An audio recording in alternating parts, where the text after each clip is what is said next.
ডাকসুর নির্বাচন বাংলাদেশের মানুষের মাঝে একটি ঈদের আনন্দ বয়ে আনলেও অনেকের মনে আতঙ্ক তৈরি করেছে।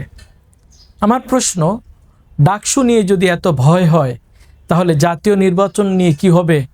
জাতি সেটা খুব বিচক্ষণতার সাথে অবলোকন করছে।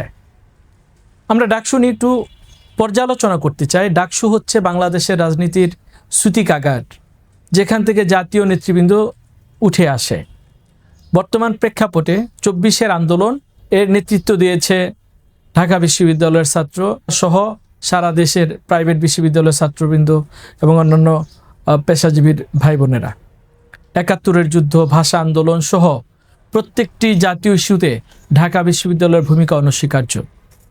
সে ঢাকা বিশ্ববিদ্যালয়ের ছাত্র সংসদ নির্বাচন ডাকসু অনেক দিন পর আনন্দ ঘন একটি পরিবেশে শুরু হলেও আমরা দেখছি যে যেখানে হওয়ার কথা ছিল ছাত্রদের স্বার্থ সুবিধা নিয়ে কারা প্রতিযোগিতামূলক ভূমিকা পালন করে, কারা ছাত্রদের মন জয় করে ভোটের মাধ্যমে তাদের নেতা নির্বাচিত হবে, সেটা হওয়ার কথা ছিল। কিন্তু আমরা দেখছি আমাদের ছাত্রদের মাঝেও কাদা ছুড়াছুড়ি, গায়েল করা, আক্রমণ করা এবং ন্যাক্কারজনক ঘটনা হচ্ছে।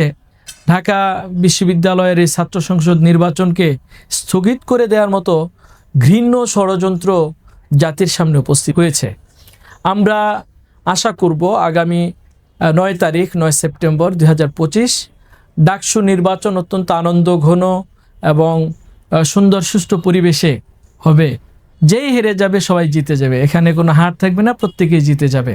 তবে আমরা আজকে আশাবাদী, যারা ছাত্র বান্ধব কথা বলছে, কাজ করছে।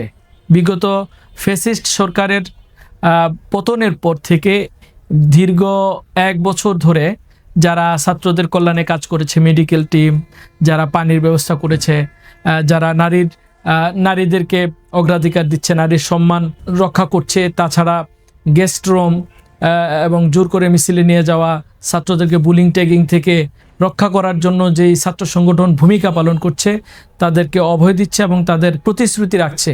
বিশেষ করে আগামীর বাংলাদেশ বিনির্মাণে ঢাকা বিশ্ববিদ্যালয়ের মেধাবী ছাত্রদেরকে পাইওনিয়ার করে গড়ে তোলার মাধ্যমে বিভিন্ন যে শিক্ষামূলক গবেষণামূলক কর্মসূচি যে সংগঠন করতে পারবে, তাদেরকেই আশা করি যে ঢাকা বিশ্ববিদ্যালয়ের মেধাবী ছাত্ররা ভোট দিয়ে নির্বাচিত করবে।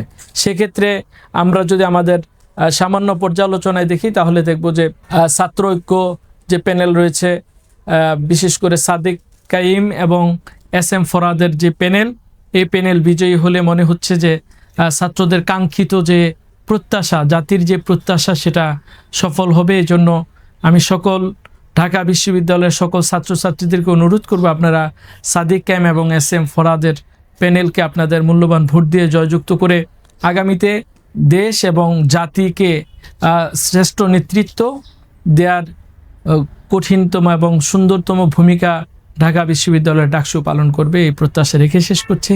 আসসালামু আলাইকুম ওয়া রাহমাতুল্লাহি ওয়া বারাকাতুহু।